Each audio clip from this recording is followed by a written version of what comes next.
Oh, hi there! Welcome to another episode of the Okanagan Gardener and Forager channel. Today I'm going to talk to you about something you can do with spinach. Overwintering spinach. It's what basically the process is later in the summer or sometime when some space starts opening up in the garden, start planting spinach. Ideally, you'd have the spinach planted 4 to 6 weeks before the first frost. But it could be longer. Anyways, and a couple of good things from it is, one, it can be a good cover crop for later in the season to keep the weeds down.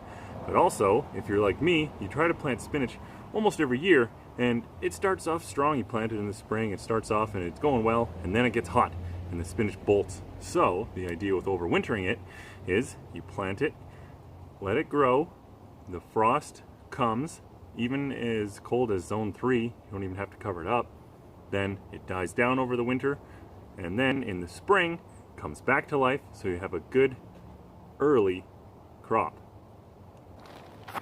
So here I am in the fall garden. Things are still going, kale is still growing, tomatoes are still growing, and there's actually a lot that you can still do this late in the season. Really, I probably should have planted this spinach for what I want to do sooner, but you know, life happens sometimes. The first frost date's coming up. A couple sources online for Kelowna, first frost dates say October 21 to October 31, or another source says October 6th. So what you should do with this spinach is have it in maybe 6 weeks before the first frost date, but you know, there's other things to consider, I think. You know, and like, so that's the first frost date. That's like 50% of the time, somewhere in there. But there's other things that you might want to factor in, like where I am, and in your particular area, there might be microclimates that affect things a little bit differently. Like here in a raised bed, I've got this little wall here, and in the yard here has trees kind of around the outsides. The house is over on this side, so things like that, I think, will offer some shelter for it. So maybe the first frost date right here won't be quite as early as it might be in some other places, like say an open field. So I'm going to show you what I do. So you know what types of spinach I'm going to be planting. This one is going to be this first row. I'm going to try to plant 2 rows, and this one for the second row. I chose both of them because they're both supposed to be somewhat cold hardy. Now, I don't like to use much fertilizer, so what I do, this is a bag of Miracle Grow. It's not Miracle Grow anymore, I just reuse the bags. And what's in it is compost. So what I do, I use a lot of compost in the garden, and I use it for lots of reasons, but one is because you can get it for free at the landfill, the dump in the North Okanagan. So maybe I'll stop here to allow people to pause the video and then go and get some free compost. Anyway, I will run a line down, dig it out a little bit, fill it back in with compost, and then I plant the seeds in the compost.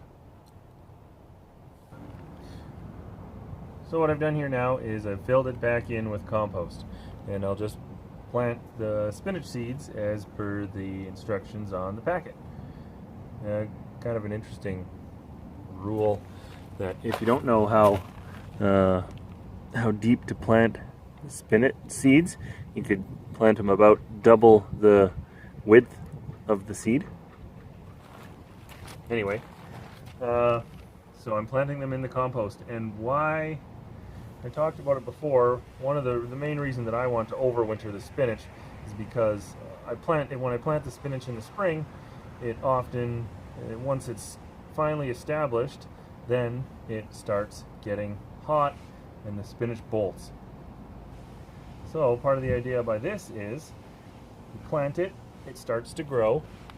Ideally, I would have planted it 4 to 6 weeks before the first frost, but whatever.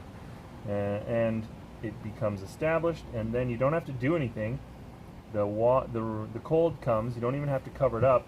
You could do this as far as zone 3 apparently, but Kelowna, where I am, is about, Kelowna and the Okanagan in BC is about zone, by some measures, 6 or 7.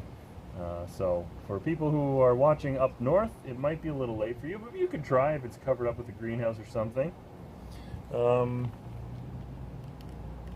And anyways,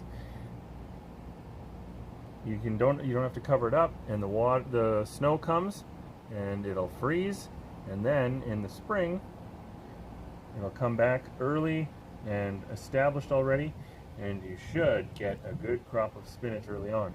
Another benefit of doing this might be that if I had done it earlier in the season, like at the end of the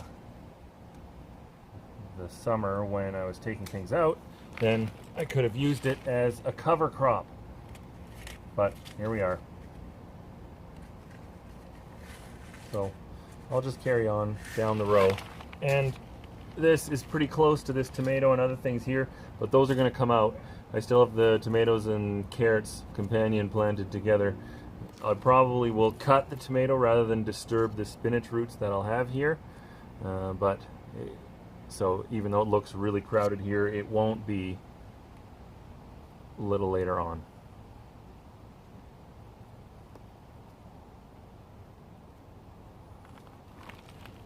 Here's a little something else I was working on lately.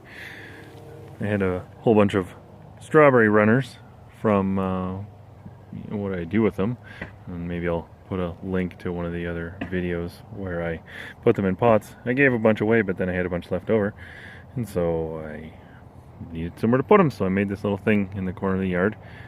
And just like with the overwintering spinach, if you're concerned about food security, which I am, maybe get started on growing more.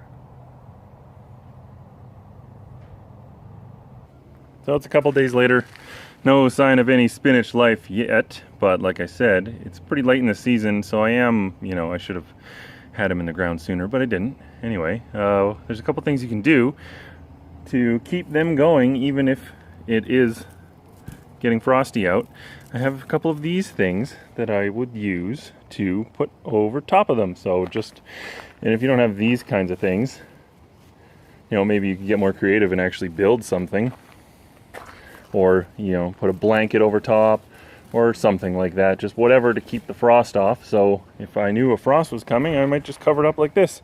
And another thing you can try is to give them a really good soaking, like spray them down, or even some people would leave like a sprinkler running on it.